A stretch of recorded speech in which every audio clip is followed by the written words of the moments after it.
So I think we're ready to begin.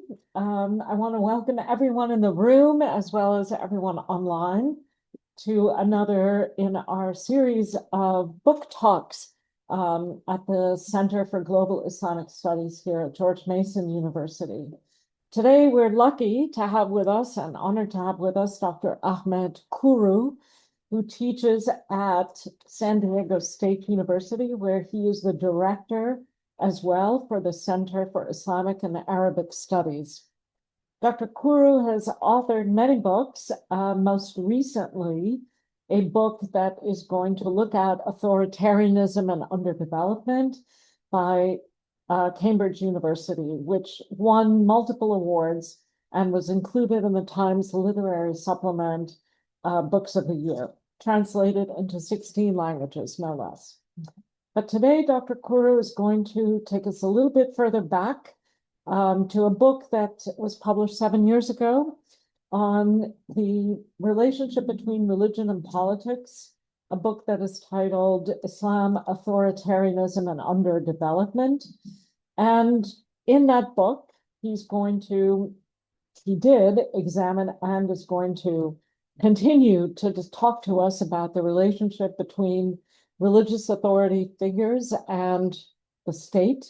And so without further ado, let me turn it over to Dr. Ahmet Kuru. Thanks, Professor Sumaya Hamdani, for the kind introduction, and thanks for coming and organizing this event today. Since, as you mentioned, the book was published 7 years ago, today I want to take advantage of the opportunity to talk about this venture. Since Abu Sulaiman Center is a global center for Islamic studies, I want to briefly mention how this book receives certain positive and negative feedback or criticisms and reactions in the Muslim world. Initially, it was presented as a book on the Middle East. Even some of my very close colleagues says, Ahmet, you wrote a book on Middle East. And I taught them, no, this is a book on the Muslim world. 49, then Bosnia became majority Muslim, 50 Muslim majority countries. When I was trying to convince people, my friends in Pakistan and Indonesia come to help. Because they say what we call in Pakistan, Mullah military nexus or Mullah military alliance, is what you mean Ulema-State alliance. It's a very well-known thing and important in Pakistan. It's not simply limited to Middle East and Central Asia. Then in Indonesia, interestingly, the book had the deepest and biggest reception. So they are making now 6th edition of the translation, maybe 50, 60 talks, symposiums, book reviews. I went there for 11 days and wonderful people. And initially, I was thinking myself, emphasizing United States and Turkey. Now, Indonesia surpassed Turkey. It is, I think, the most intellectual, dynamic Muslim majority country by far. So, but not all reception has been positive, obviously. Academically, this book has been reviewed and criticized from both angles. Some say that it's covering up the problem of Islam, just blaming the ulama and its relations to state. Others says that it undermined the role of imperialism and colonization. I need to open a parenthesis now because after the genocide in Gaza, the bombing of Iran, people may have the inner voice. Oh, this professor come to talk about the problems in the Muslim world, but look at imperialism, colonization, the foreign power. So I want to say, therefore, that the new book project I'm completing is on populism, religion, and nationalism, specifically analyzing Trump's America, Le Pen's France, Erdogan's Turkey, Netanyahu's Israel, Modi's India, and Putin's Russia. So therefore, I hear you, I know that there is imperialism problem. And in fact, what I am discussing here as Ulema-State alliance is a global issue now. And the new project inspired by this Islam book because I got a call from BBC Hindi a few years ago. Then they asked me an interview, and I told them at the time that I'm not analyzing India. Why are you inviting me?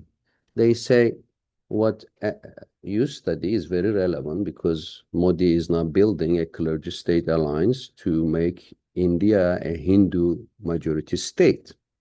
And he is now building a temple on the shrine of destroyed Babri Masjid. And then can you compare him with Erdogan? I told them I would do if you let me also bring Trump into the comparison. Or in a scholar reviewing the book says that this clergy-state alliance very much resemble what Putin is now building in Russia in terms of Orthodox Church Putin alliance. So that's the background, that's the venture, that's how this book inspired a global analysis. Hopefully, it will be reflected in the new book. Regarding more negative, not constructive, but really personal attack, it was once again in Southeast Asia. I wasn't expecting, I was surprised, even shocked. Because after my 11 days visit to Indonesia, I came back home very positive, full energy. Then I was invited to Malaysia. And I planned to spend 1 week in Malaysia, 1 week in Pakistan. Then I was talking to a Pakistani friend who know Malaysia very well. I said, do you think there are risks for me in Pakistan? Because I wrote about the blasphemy law. I criticize, and you know, it's a taboo now in Pakistan. And he told me that you are very too much about Pakistan, but you take Malaysia too lightly. I said, what can be wrong with Malaysia? Then a few days before my visit started, a Facebook attack campaign supported by the Islamist party there, some so-called scholars, thousands of reshare, repost, like, comment on Facebook. And they were saying, Inna lillah, inna ilayhi wa inna ilayhi raji'un. So my mother, my wife, they were afraid, saying that when someone killed or died in Turkey, we say this thing. Why are they saying this? Then I went there, received some email with kind of that threat. Then I called American embassy saying that you have to help me. What kind of help can you provide? They say, oh, you have to leave immediately because we don't have any credibility here after Gaza. So that was very interesting. And then police came to our event. Police came to the airport to seize my passport. I went to Pakistan, told the friends there, and a judge replied saying that you have to leave immediately. If Pakistan, if Malaysia treat that way, Pakistan can be more dangerous. Then it was 2 years ago. Then last year, Islamic Council of Malaysia declared a fatwa, a legal opinion, saying that my two books are against Islam. They specifically say Ahl Sunnah wal Jama'ah and Ash'ari and Maturidi, which basically means it's against Sunni Islam. They banned the book. So now, the reason why I'm telling all this is that when you hear this presentation, you see that I'm a very humble Muslim. I grew up in Turkey, a very Sunni Hanafi Maturidi background. I have no problem with that. In fact, Abu Hanifa is one of my heroes in the book, an open-minded Muslim with very interesting ideas. But the institutional power of ulema and state in Malaysia was not very happy. And now, even in Uzbekistan, the constitutionalist secular country, we are trying to get the legal permission from the Ulema Council to get the book's Uzbek translation published. I was also very surprised because I thought Uzbekistan, as a former Soviet republic, constitutional secular country, it would not be a problem to publish these books Uzbek translation. And it's not a theology book, as you will hear in a minute. It's a social scientific analysis. Feel free to criticize from historical, sociological, economic point of view, but do not judge it theologically because I am not promoting a religious and strictly theological point of view. And in fact, I was criticized for not telling what true Islam is. A great scholar emailed me, "You have a big problem in the book." I asked him, "What is the problem?" He said, "You are not telling what the true Islam is." I said, "That's on purpose. Yes, I am a Muslim. I have my own understanding of Islam, but this book is not about sharing a particular notion of Islam. Instead, it's saying that Muslim countries, societies flourish when they allow multiple interpretation of Islam and other religions coexist, flourish, and tolerate each other. When orthodoxy narrowed down, we are losing and then getting more stagnant and problematic. So after this long background, let me start with the question. I'm a political scientist, not a historian. That's why I start with today. And when we look at today, the Muslim majority world, out of 50 Muslim majority countries, only 10%, or precisely 12%, are electoral democracies, whereas in the world, 55% of countries are categorized as electoral democracies.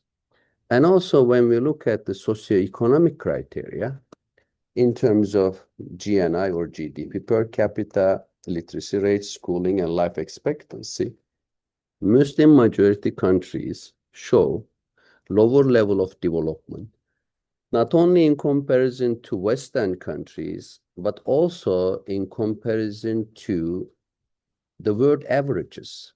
And it is despite the fact that these countries, thank you, these countries have large oil reserves. And despite oil revenue coming dozens of Muslim majority countries, the GDP per capita is still lower than the world averages, and social criteria also show lower level of development. Academically, when we look at the literature, we see three alternative explanations. One referred to Islam as a source of problems. From Bernard Lewis to Samuel Huntington, there are versions of what we call essentialism, claiming that Islam has an inherent problem with democracy. Islam has an inherent problem with what we understand as progress. So throughout the book, I take this claim seriously, engage with several scholars, not only Western like Max Weber, but also Arabic poet Adonis, who blame Arab culture, Arab history for violence. And therefore, the blame to Islam is not simply a Western Islamophobia, but also it exists in Muslim societies too. And I take it seriously and engage and critically. The Western colonial approach makes more sense because obviously from the Mongols and Crusaders in history to recent imperialism, foreign powers played a major role in the Muslim world. But I basically say that chronologically, the stagnation in the Muslim world started before Western imperialism and colonization.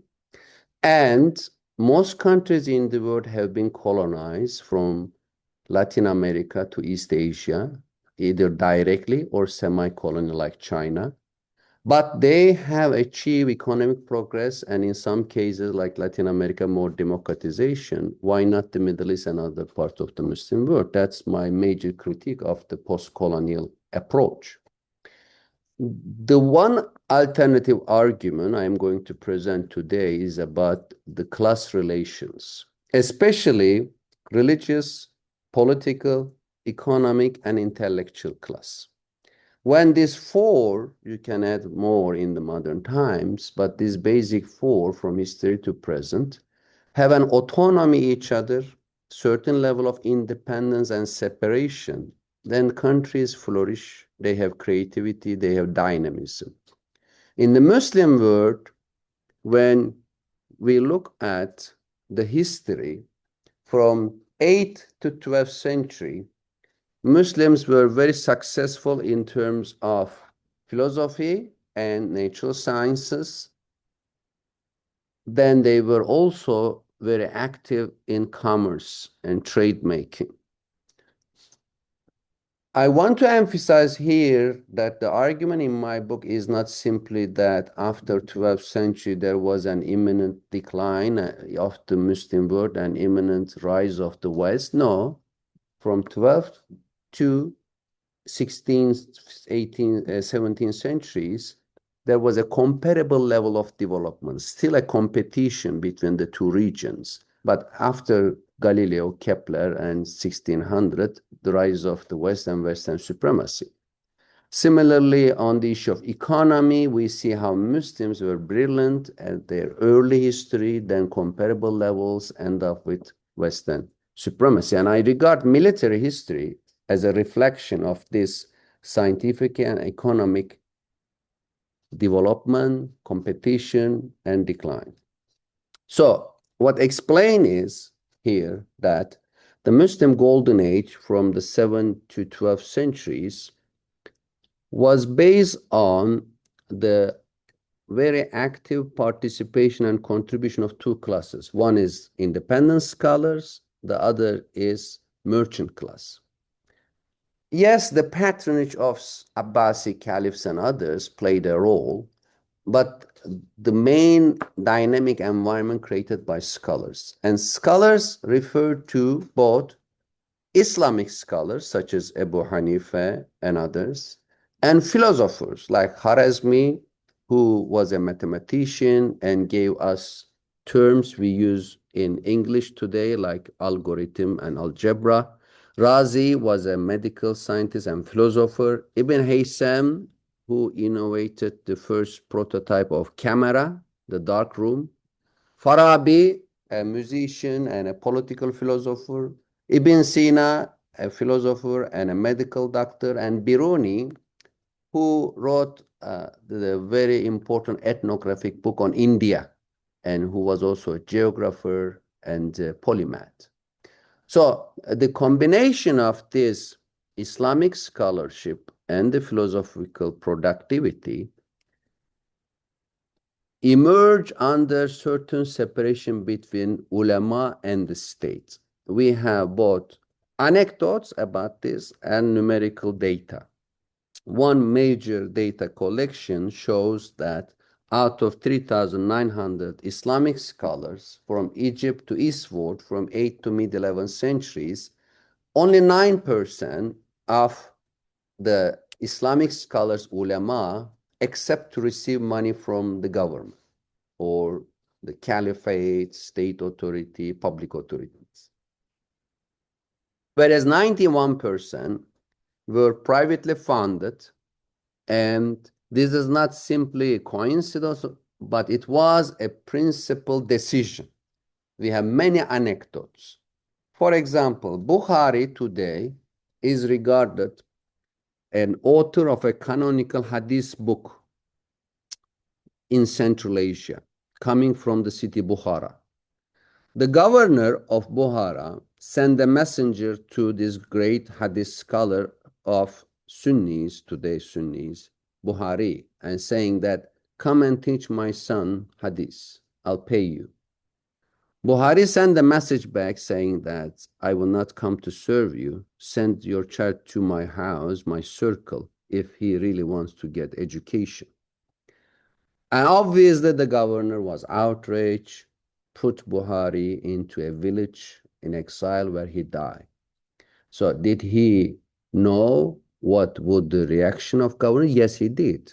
But he still took his stand, because for these scholars at that time, to criticize a despotic rule, to be separated from them, was a principled decision, and they paid the price. Abu Hanifa was imprisoned and poisoned to death. Shafi was put in chains. Ahmed bin Hanbal was sentenced to death. Jafir Sadiq, a great Shia scholar, was poisoned to death. Imam Malik was beaten and became disabled.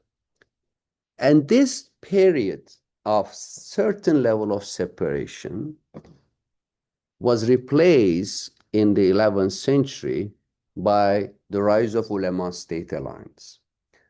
We can explain and elaborate in Q&A what this complex phenomena of Ulema-State alliance is, but its emergence in the 11th century had economic, religious, and political backgrounds. Economically, climate change and the declining fertility of agricultural fields in Iraq make the Abbasi budget shrinking. And when there was not enough cash to pay the salaries of the civil servants, Abbasis started to distribute land revenue, what we call ikta, or in the Ottoman system later on, Ottomans use it in the name tmar. And this new centralized economic model replaced the old, more monetary, more private land-based system. And this centralization marginalized landowners and some merchants. In addition to that economic change, there was the important role of sectarianism. As you see in the map, and except Andalus in Spain and Karani, Samanis, Ghaznavis, later on Seljuks in Central Asia, most Muslim lands in North Africa and Middle East are dominated by Shia powers. Professor Sumaya has a great book on Fatimids and in North Africa, establishing an alternative caliphate, and the Abbasis took it very seriously as a threat. Then Karmatis in Arabian Peninsula, Hamdanis, Syria, Buyut even in Baghdad itself, established a military power. Two Abbasi caliphs, father and son, tried to challenge this position by declaring a Sunni creed. It's called the Qadiri creed. By Qadir, then Qaim, they rule as Abbasi caliph 70 years.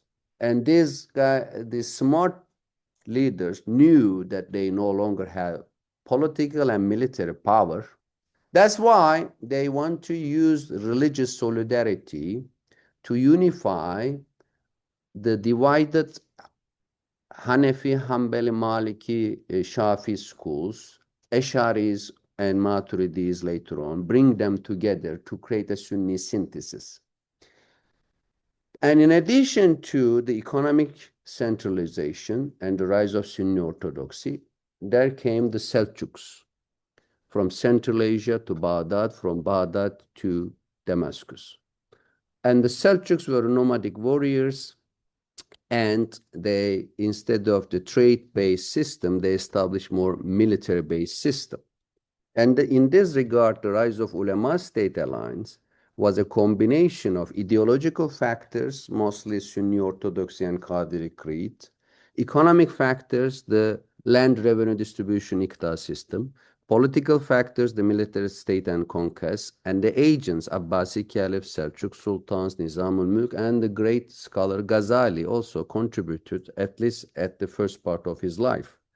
And Nizamiya madrasas from 11th century onward established the institutional basis of this new Ulema-State alliance, and the result was marginalization of independent scholars and merchants. So fast forwarding, since today's talk is not exclusive on history, we will talk about Saudi Arabia, Iran, and Indonesia. I'm fast forwarding the history part. Came the three empires, Ottoman, Safavid, Mughal. Ottomans institutionalized the Sunni version of Ulema-State alliance. Safavids institutionalized 12 Shia version of Ulema-State alliance. When Europeans had printing technology, nautical compass, and gunpowder for their reformations, Renaissance, geographical discoveries, Enlightenment, scientific revolution, these three empires only pick up gunpowder. They took printing press about 300 years after Gutenberg, and the result is that once very wise and enlightened Muslim world with large libraries and paper techniques was replaced by a societal system with very low literacy. Whereas Europeans who waited 500 years to produce paper now were very quick to embrace printing technology. They reach very high level of literacy rate. So then came colonization, which complicated Muslim attempt to reform. And the Ulema-State alliance, in certain cases, gets stronger because certain anti-colonial movements were led by religious authorities. At the end, what we have seen is that this history of Ulema-State alliance making Muslim world stagnant, then Muslim world, when it faced the challenge of European colonization, did not have sufficient institutions to respond. When Napoleon came to Egypt, for example, it wasn't simply a military domination. He came there with scholars, he came there with scientists, and they find Egypt very stagnant in terms of not only military technology, but also pedagogy. And the best visible example is the Ottoman capital, Istanbul. The ruling elite decided that we have to change everything. Otherwise, we can never catch up with European development. And what these Europeans have been doing is very different from Mongols, because Mongols came as a military conquest with no sophisticated cultural or institutional development. Europeans came with more refined institutions. That's why the center of caliphate, Ottomans, wanted the reform. Which way the reform would go? After 1920s, there was a very strong secular mood in the Muslim world. Mustafa Kemal Atatürk was the founder of first secular republic, but it was not the only one. He was followed by different examples, and they were not simply imitating Atatürk. Instead, they were responding the global environment their countries need to reform. One was the Shah of Iran, the other was Emmanuel Shah of Afghanistan. Then in the Arab world, from Jamal Abdel Nasser to Habib Bourguiba, to Baas regime in Syria, to Baas regime in Iraq. From 1920s to 1970s, there was a secularist mood in the Muslim world. When you read my book, you see that I am very neutral, kind of, to these two moods, because the secularist mood, that era, brought certain issues, for example, on women's rights. But at the same time, none of these reform movements truly achieve democratization until, let's say, with very few exceptions. Only in Turkey, democratization was reached out, but in the Arab world, authoritarianism under the secular regimes persisted and showed robustness. Then came 1979 as a very dark year. It was the year of Iranian Revolution. It was the year of Soviet invasion of Afghanistan. It was the year of the seizure of Grand Mosque in Mecca, which made Saudis even more radical to respond. Then a year later, Zia al-Haq declared criminal law in Sharia law. And so on and so forth. There was a turn in the Muslim world in terms of the spread of legal political Islamization. And when we look at 50 Muslim majority countries today, we see that only some of them have Sharia in their constitution, and the number is 19. This number increased in the last 50 years, because 50 years ago, it was only Saudi Arabia. But then Gulf countries became independent, several of them put Sharia in the constitution, then Afghanistan embraced, Iraq embraced, so on and so forth. So, of course, there's a variation, and the implementation of Sharia means different things. Mostly they implement in the family law, but still, in terms of categorizing the tree into three boxes, you see that 19 Islamic state with Sharia in the constitution, and 23 secular state, and it's a big number because in the world, there are very few countries which says in the constitution that this is a secular state. Even United States Constitution doesn't have the term secular. We have the First Amendment emphasizing that the federal government cannot establish a religion or prohibit a religion. And out of 23, 13 explicitly say this is a secular state, and 10 implicitly, without referring to any religious principle or codes, they establish secularism as constitution principle. So this table shows us that the depiction of Muslim countries, all Sharia state, is wrong. Bernard Lewis and others were saying Turkey is the only secular state. This is wrong. There are many others. But in practice, yes, it shows diversity. Even if Sharia in the constitution, they don't implement, even if secularism in the constitution, they implement some family law. But it still shows that the Muslim world is very dynamic. There was 50 years secularization mood, now 50 years of Islamization experience. And I would argue that Islamization experience comes to an end. So in 5 to 10 years, you see that Islamization trend will end it in the Muslim world, and a third trend will begin. Why? 3 countries are very important to understand this new trend. One is Iran. So everybody knows this image of Iran as a theocratic republic, where the supreme leader appoints certain key bureaucrats, and the Guardian Council can have veto power on presidential and other elections.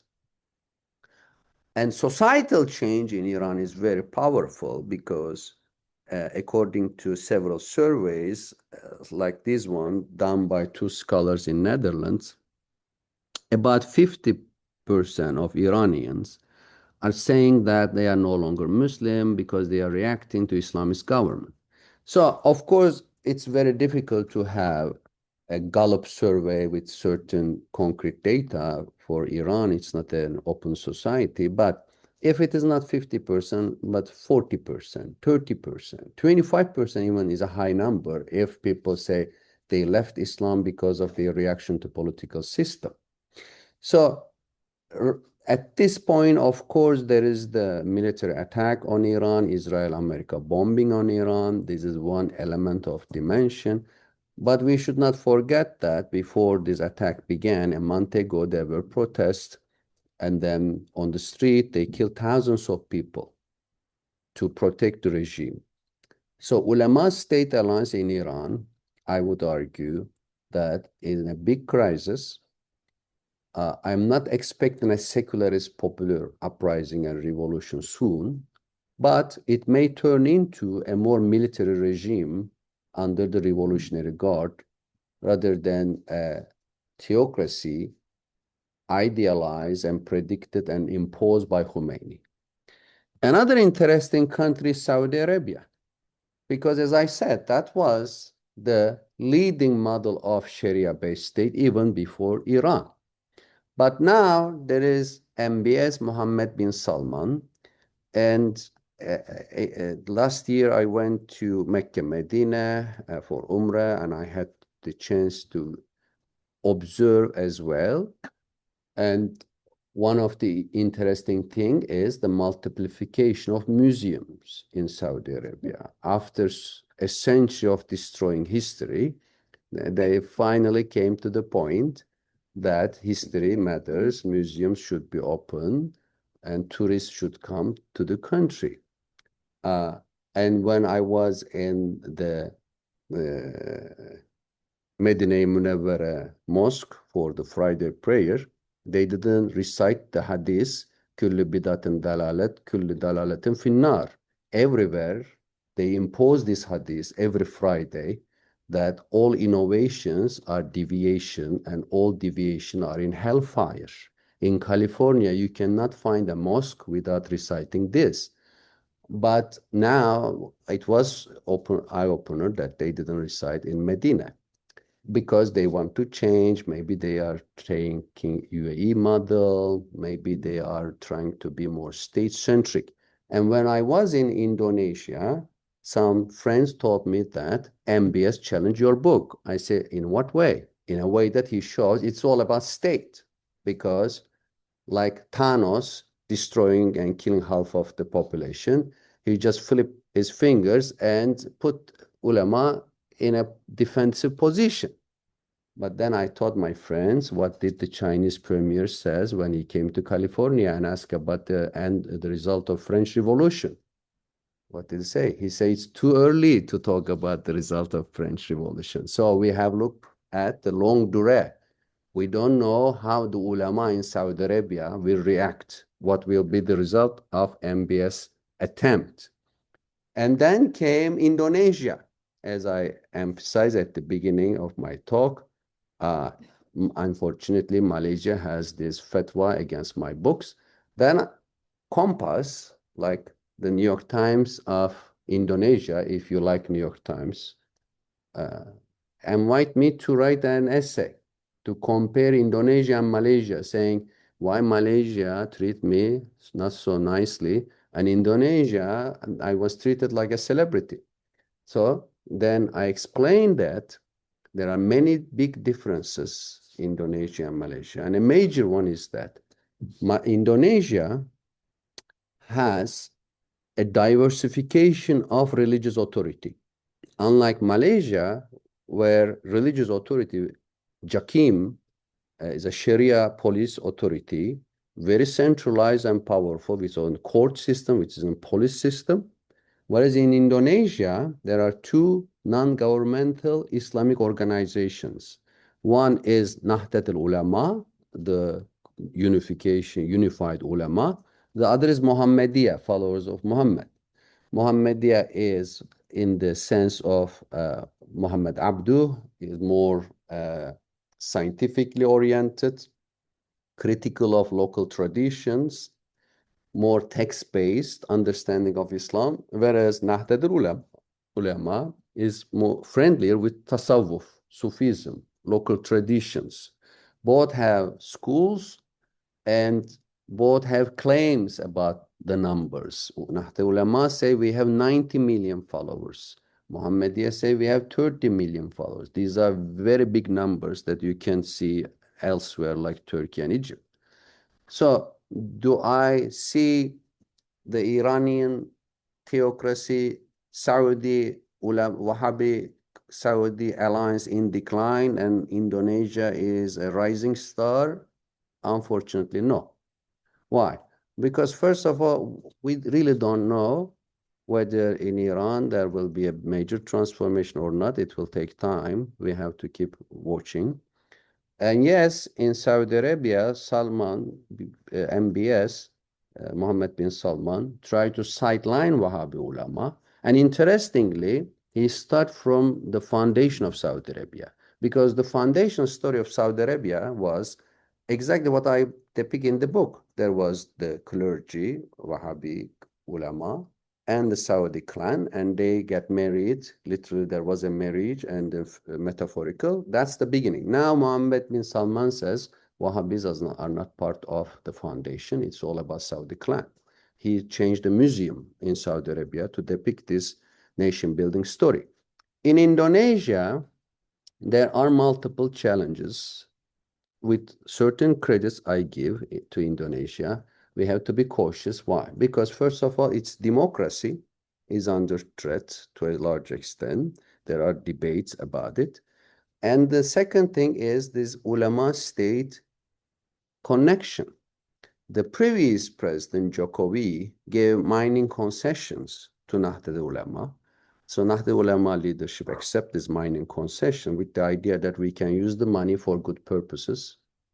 Muhammadiyah refused, then Jokowi imposed them, then they had to accept. And we all know that once you accept money, then came compromise and co-optation. That's why the system also is very shaky in Indonesia. What about the Muslim world in general? Let me conclude by saying this. In addition to ideas, economic context, economic structure also is very important. In the Muslim world, historically, the Ulema-State alliance was based on agricultural revenues and land revenue distribution by Iqta and Trumar system. Today, it's mostly oil money. as I made this list of the oil-rich rentier states, oil-based economies, in the world there are 28, and 3/4 of them are Muslim majority countries. And in many Muslim countries, oil money funds this Ulema-State alliance. The decline of oil may complicate things. Indonesia, for example, was an oil exporter, not anymore. Now it is an oil importer, and it helped democratization there. So to conclude, we really need a reform in the Muslim world. Dismantling Ulema-State alliance is a very important religio-political step, but dismantling Ulema-State is not sufficient because many reformists in the early 20th century sideline ulema, but they never energize intellectual life and economic life. That's why we need socioeconomic transformation as well to see intellectuals and economic entrepreneurs emerging. Whether I am optimistic or not, I want to conclude with this because I use the Giorgione painting in the cover of my book and insist that all translations use this color for cheer for three philosophers, Greek philosopher, Muslim, and Renaissance. But the Arabic translation, they made their own art. Then I taught them that, why didn't you use my painting? And there is a silhouette. They say, yes, the silhouette is the tyrant, the ulama making the tyrant, like Thomas Hobbes' Leviathan book cover. But I say it is so obscure, it's a dark cover. They say, because your book is dark, that's we choose. And I taught them, no, my book is supposed to promote hope, give Muslims the hope that they don't have to imitate the West for reform. If they read their own history from a different angle, it's enough for inspiration. So thanks for listening, and I'll be happy to answer if there are questions.